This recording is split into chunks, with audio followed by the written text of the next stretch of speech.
just get to the next question. Did God let you know why you were sent back? And if so, why? When he was telling me that I needed to come back, and I said this earlier, he was saying to me, I need you there more than I need you here. Yeah. He said, I need you there to be effective in getting people to know Jesus Christ. Because a lot of times we think, people say, well, you came back for some great thing. The greatest thing on this planet is to get someone to know Jesus as Lord and Savior. There's nothing greater. And I know some people in this room say, oh, okay, here we go again. But I can't tell you anything else different. I want to make sure that I at least give out the information, okay, so that at least you have a chance to make the decision that you can make. That's all. But there's nothing greater than letting people know that Jesus Christ is Lord. And He is the only way to heaven. Are there baby angels? Are there baby angels? Again, there were not baby. What do you mean by baby? I guess Little angels? Yeah, they're little angels. There were big angels. Someone asked me one time, that was one of the first questions I ever had. Are there little bitty angels there? Do they have the same power as the big angels? That's what they asked me. And I said this, it's not their power, it's God's power.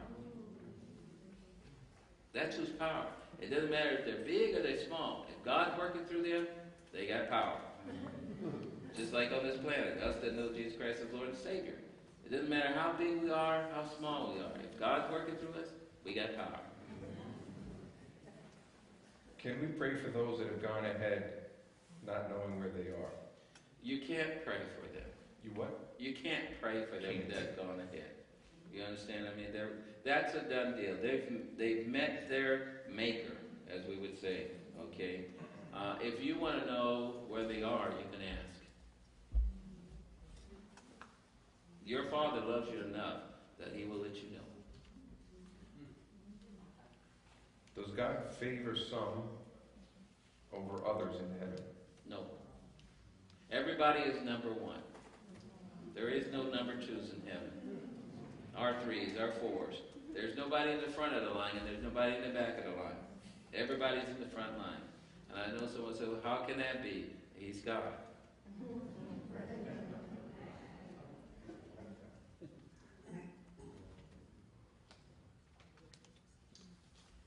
Can't understand that question? No.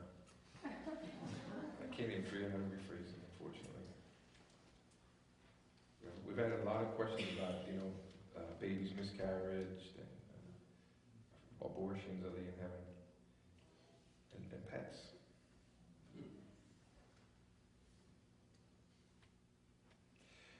You said that the focus in heaven is in getting as many people on earth to heaven as possible. Did you get a sense that there were civilizations on other planets? No, they're not. I say that because all the focus was on this planet. And then I say this to people that want to say that there are civilizations on other planets. If we go by the Bible, and I'm going to have to go by the Bible, Jesus said He came to die for all. All. That means everything. Okay? If that is true, then that means we're doing a lousy job of building spaceships and getting to other planets. Because we need to get there and get all those other beings on other planets to know Jesus Christ is Lord and Savior. I'm just putting that out there. But all the focus was here on this planet. Okay. I've heard you say that heaven is expanding. Yes.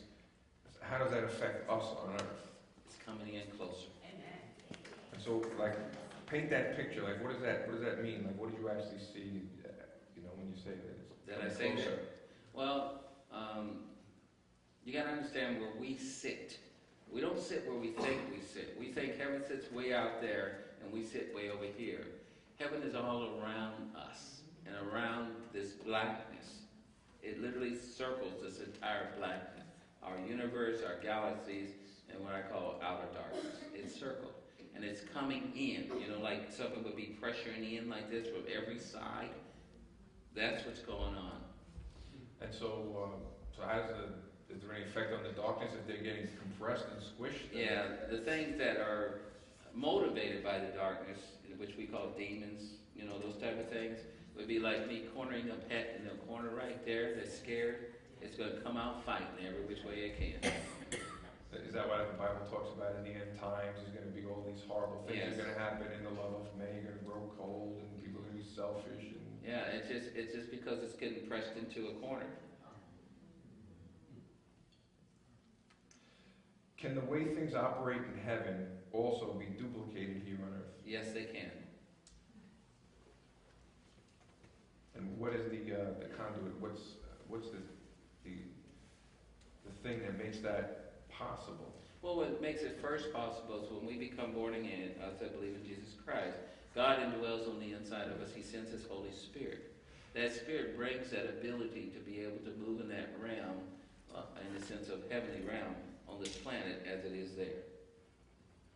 So then some of the things that like, I guess a lot of people say that if you talk to God, that's prayer. If God talks to you, that means you're crazy.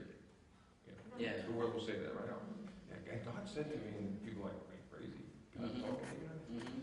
So, but now when you were talking about communication in heaven, Mm-hmm. it was not verbal. There was no need for verbal. It was just this communication. Correct. So you're saying that that's also something that can happen here on earth? Correct. Communication directly with God is on that same wavelength? You're right. So that's the way people can understand when somebody says, well, yeah, God speaks to me. Yes. That's what you just know it. Or Yes, it's you just just kind know of it. right within your being. And He speaks to us most of the time not in words. He speaks in pictures. Most of the time He downloads something inside of us. And then we try to go and communicate it to others. And sometimes it's hard to do that because we're trying to find the right words to do that.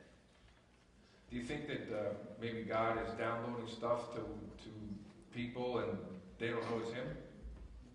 And they're like they're missing it? Or Well, sometimes you're saying He's always after them because He loves them? yeah, I think sometimes He's downloading things to people, and sometimes we deny it's Him. Right. I don't say we don't know it's Him. We deny it's Him. My wife talks about how she came to know Jesus Christ as Lord and Savior, and she talks about how it was taught that she was communicated by a number of people, and she got to the point where anybody that talked about God around her, she would push him out of the house. You understand? She was denying that God was talking to her. She said one time this person was talking about God. She said, "You gotta get up and leave." See, I don't want to hear it no more. Do you understand what I mean? She knew it was coming from him. She just tried to do everything to stop it. There's many people here that don't have that relationship that is listening to me, and they're finding all kinds of ways to push it out right now. But God's going to keep on pushing in because He loves them. Well, plus, like if you said that they're strategizing in heaven and the angels are being sent to intercede within our lives, can we assume that there's things that are happening that we might call a coincidence? Yes. That are actually, God working, with angels or whatever, to get our attention, to draw us. Most of us on this side that believe that, we can look back and see how that happened in our lives. When we were on the other side, we couldn't see it as clear. Are your dreams connected to heaven? Some of your dreams can be. Some of the times that's the only way the Father can get through to some of us is when our bodies sleep. He's trying to communicate some things to us, but we've got so much, like the intellectual person that has all those thoughts going through their head. Sometimes they need to have it stop so he can talk. Yeah. Did you see His stripes and the holes in His hands? Yes, I did. You guys are asking good questions. Aaron, they're asking great questions, aren't they? No. Oh, there you are. Aaron, they're asking great questions, aren't they? You know?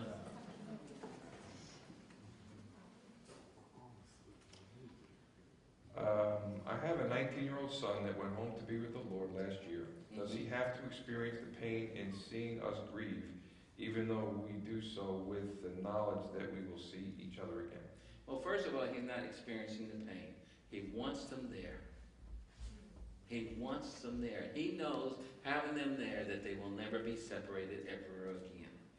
So he's not down here and saying, "Oh," he just wants you there. He knows that this life on this planet, by having that experience that he has, is very short. Because I guess the time element of eternity is so much different than the time element here on earth. So we're thinking, oh, he's grieving, but it's going to be like that when they're And he'll be there right there to greet him in. Yeah. With a big smile, shiny, and pure joy.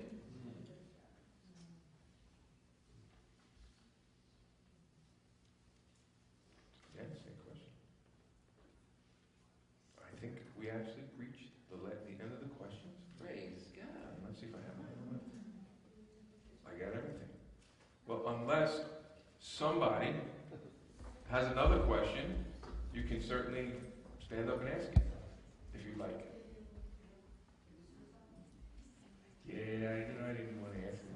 Let's ask about that. All right, well, what happens to people who commit suicide? Let me tell you something about that whole area, and I'll be honest with everyone here. I've talked about it a number of times, okay? I've had people ask me that question sometimes that want to commit suicide. That's why they're asking me the question. They want to know if they kill themselves, will they go to heaven? That's the main reason they're asking the question. My answer to them is always like that. That's murder. Okay? I'm just being honest with you. Okay? That's murder. And God said that those that murder will not enter the kingdom of heaven.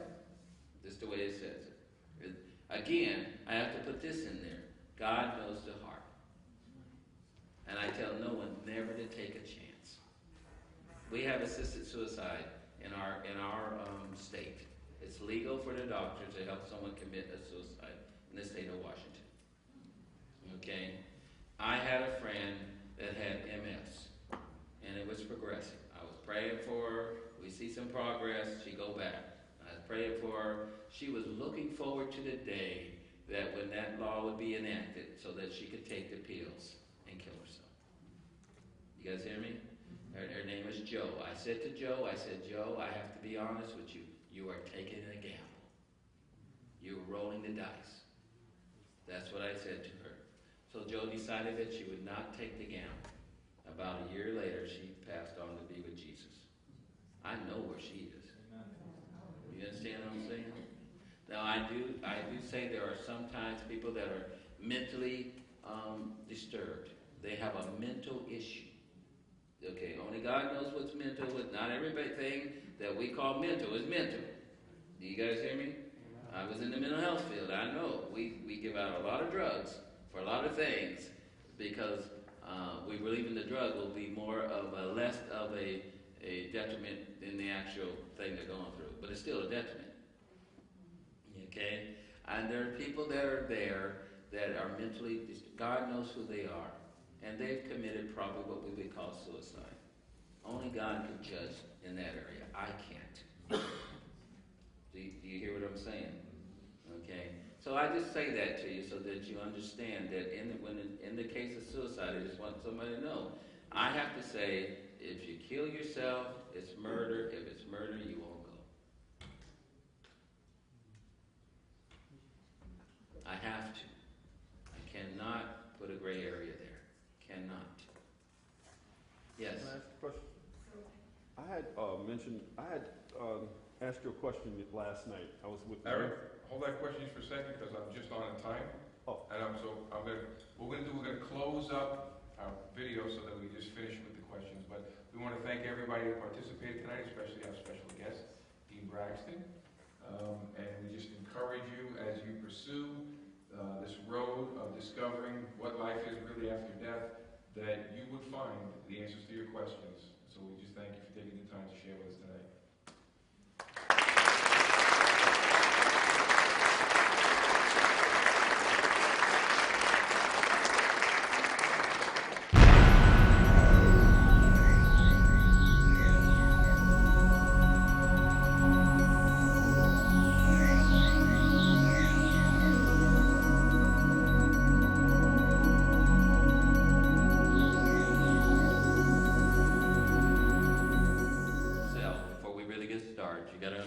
I did not volunteer to come back. It was not a volunteer assignment. Jesus said to me, it's not your time, go back. So that's why I'm back here now. But if he did not ask for volunteers, I would not have raised my hand. I'm just making sure that people understand that. So that's a good segue because now we're going to take them back. And we're going to ask, we want to take you back to that day. It's May the 4th, 2006. So maybe if you can tell the people what happened that day and what you were experiencing. As James told you earlier, I worked for King County. Really, I was a probation supervisor for the juvenile justice system there. and also on the management team. And that means I was part of the team that helped to manage our juvenile justice system in King County. And I ran two what we call specialty courts, drug court, and that was kids that have chemical dependency problems, and they get in trouble with crime, and then we would help them out in the sense of having them come to this specialty court and get off of chemicals, but also not to commit any more crimes. And, that was a major goal, was that they commit any more crimes. And the other one was a treatment court, which was a mental health court. These were kids that had mental health issues. And we would bring them into these specialty courts, and they would go through their process of whatever situation in the sense of criminal crime that they committed. Well, this happened to be that day that I do my drug court. And I was the one that makes sure that I get there early, make sure that all the, the paperwork is together, make sure that the judges are set up and my probation officers are ready to go so that when we do court that day, that it runs as smooth as it can. And it's an all-day process. We bring in one kid right after another, right after another. So it's an all-day process. Well, that day I woke up with a pain on my right side, and I knew it was kidney stones because I've had kidney stones before. But many times I'll just go ahead and just go through the process. I don't know if anybody knows about kidney stones. They don't really go in there and cut them out. They usually most of the time make you pass them any old way. So, and I've done it before, so I figured, okay, I'm just going to go through this process and pass this kidney stone. And I went ahead, gone to work. Work is about 45 minutes from my house. Drove there, got there, and the pain just seemed to get worse and worse as I got closer and closer to work. And as I entered into the building, how we have those metal detectors. How we have those metal detectors. So I entered into the building, and as I entered into the building, it seemed like this is not going away, and I don't know why. So I thought if I rest for a while, do some other things, maybe it would. It didn't. And then finally I just said, no, I cannot handle the pain anymore.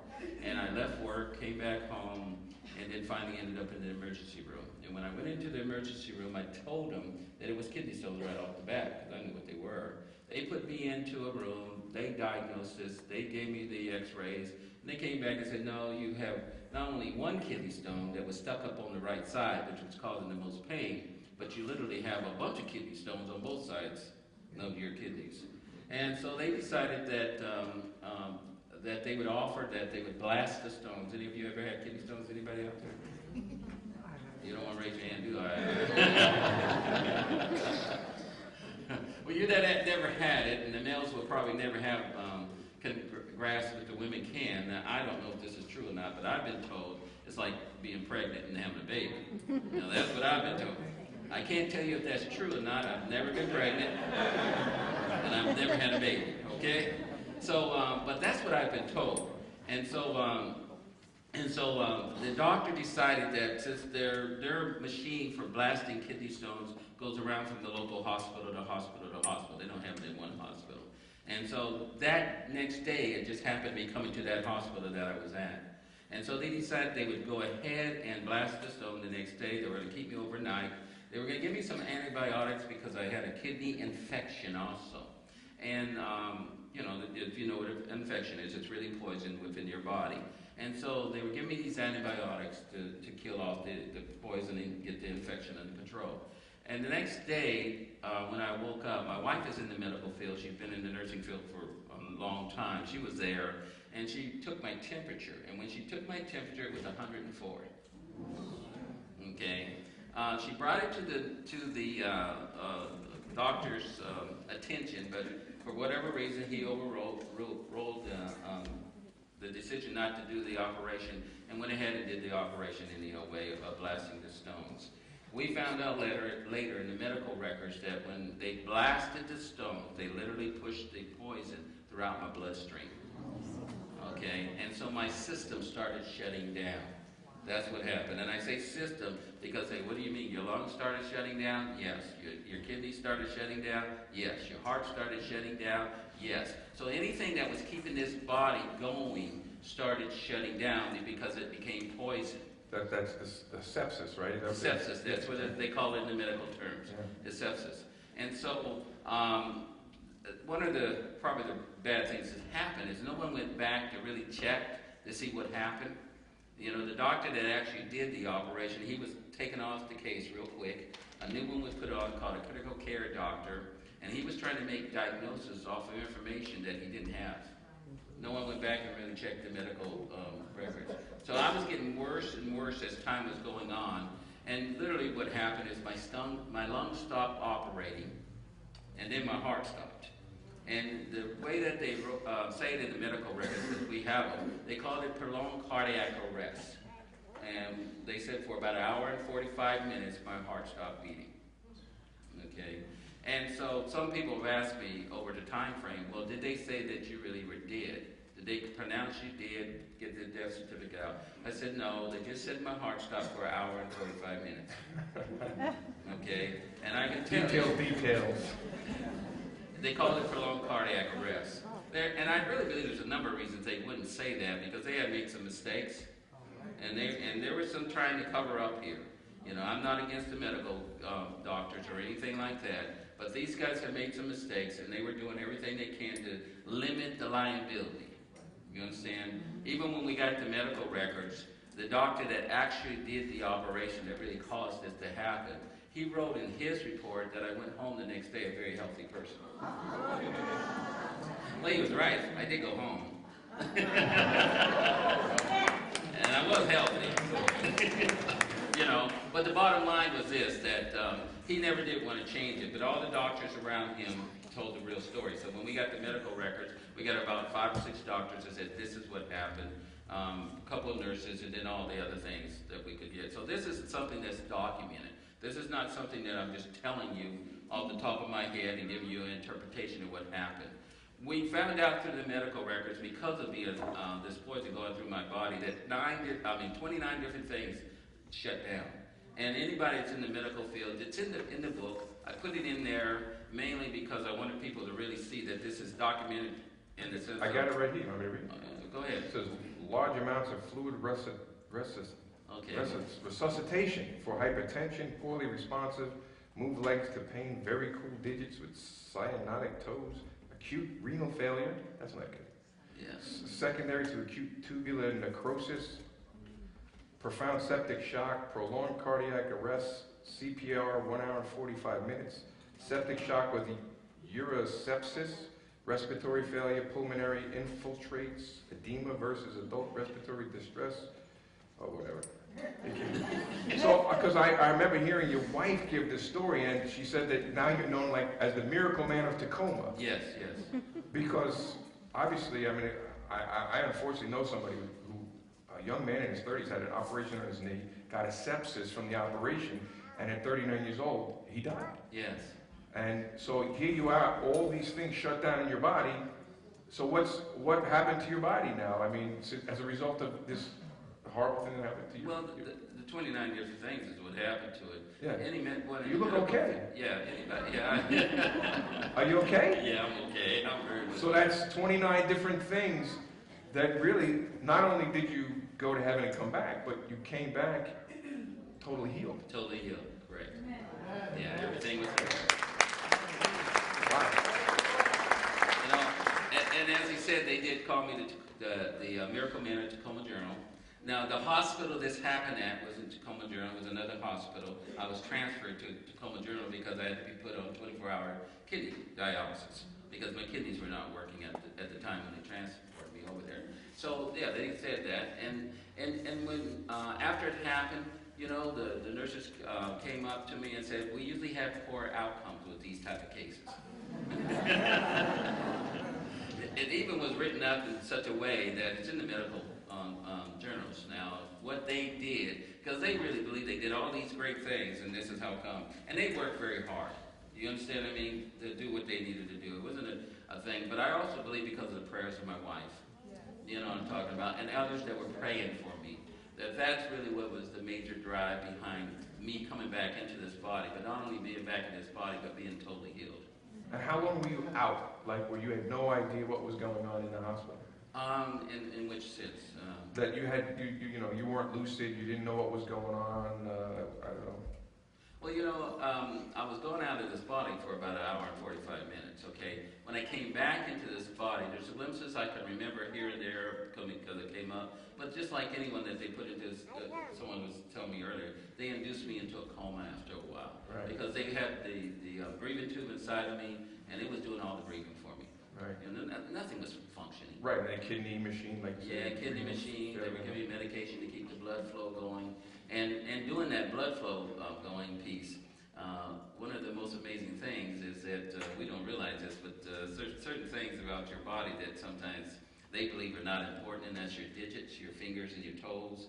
You know, if there's going to be blood to your body, and it has to be to certain parts, they're going to keep it going there. But the other parts, they're going to let them go without any blood. And my toes had literally got to the point, as you read there, where they really died. The skin around them died around the bones, and they were planning on cutting off my toes. Okay, and if I took my shoes off, I don't think that's good for the camera, but if I took my shoes off, you could see that I have all 10 of my toes. I really believe my God's healed my toes. You know what I mean? I literally saw the skin peel off my toes, and I had brand new toes. Wow. Now, all of this is documented, so it's not something I'm making up or making a story about. It's something that really happened. So you got this one area that says, this is what happened, and then you got this other area after the fact that says, okay, this is what happened. Okay, so now that we established you were dead, you were in bad shape. We all, you know, a lot of times we hear about the tunnel. You know, people see the tunnel of light. What was your experience? Did you see anything like that? Well, you know, I remember when I left this body to go to heaven. I'm a Christian. I believe in Jesus Christ. And in doing that, I believe that when we die, we go to be where Jesus and the Father is. So for me, that's where I went. I went to be where Jesus and the Father is. And when I left this body to go there, they say a tunnel. You really kind of go out of our, I don't know, galaxies. It's not even in this space area. It's not even in this whatever we know of. My brother works for NASA, and he's pretty high up, and he's one of the officials of NASA. And he always tells me that the first spaceship they sent out, or communication satellite they sent out to try to, you know, hear if there's life anywhere else. And it's been gone since about 1960 something. And he tells me that they still haven't heard anything yet. No one's answering the phone. But it's been gone since 1960 something out in space. Yeah. And so they'll get still the transmissions back from that, you know, whatever they got out there trying to communicate. So even past that is where I went. I went as far as you can go in everything that we would know plus. And then you go kind of through a deep darkness. I call it just a deep, dark place. There's no light there in the sense of stars. There's no anything that would be bright. So that's like the surrounding, like the environment, and then you're headed up this thing. Is there some kind of light or something? That's the light is what people see. What they see really is they see heaven. They literally see it. And it looks like they're in a tunnel, but they're not really in a tunnel. It's just that the way the light, you know how the light comes in or something, and it just kind of looks like it's round or anything like that, but you go straight into it. It's almost like me on this side of the building now, going through that window, and I'm on the other side of the building. Yeah. So you go through this, you know, you head off to heaven, and so what happened first? Well, when I first got in, you know what I mean, and I was going to where, because I believe in Jesus Christ, I was going to be where Jesus was. And so I was headed straight for Jesus. It's beautiful. The landscape is, phenomenal. It's out of our thinking process in the sense of how perfect it is.